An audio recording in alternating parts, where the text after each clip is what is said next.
A Silicon Valley startup is pitching billionaires on an idea that sounds like it was pulled from an episode of Black Mirror.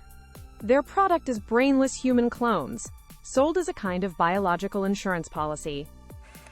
The company, R3 Bio, operated in complete secret for years. Then, an MIT Technology Review investigation uncovered their real plan. At first, they denied everything. But their co-founder later said the team reserves the right to hold hypothetical futuristic discussions. That is a very expensive way of saying they are absolutely doing this.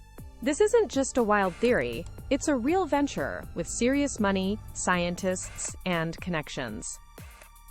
That's what makes it so terrifying. So how close is this science to becoming a reality? The science behind this is much closer than you might think. Right now, over 103,000 Americans are on transplant waiting lists, and many will die waiting. But recently, scientists made a breakthrough. In 2025, they successfully transplanted a genetically edited pig kidney into a living human. The science of cross-species transplantation works.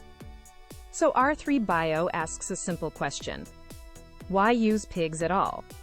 Why not just clone yourself instead? Their inspiration comes from a rare medical condition where children are born with most of their brain missing, yet their bodies survive. The thinking goes, if a body can live without a brain by a fluke of nature, why can't we engineer one that way on purpose? Harvesting organs is just the beginning of this story. The real endgame is far more ambitious: a complete body transplant. The idea is to move your brain into a younger, healthier clone, essentially giving you a second life. But there is a major problem with this vision. Even R3's own investors are now calling the idea very infeasible.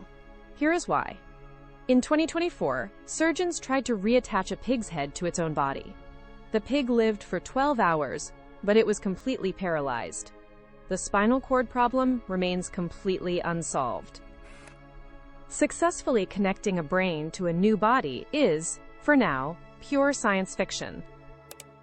This isn't just about one rogue startup. Government agencies like ARPA-H are quietly funding related aging research. Meanwhile, Stanford professors are publishing serious papers on concepts like bodyoids. The science is clearly moving forward, but the ethics are lagging far behind. When the fear of death among billionaires becomes a business model, who is supposed to draw the line? And more importantly, who gets to afford the answer? The real question isn't whether we can do this. The question is whether we should, and who gets to decide.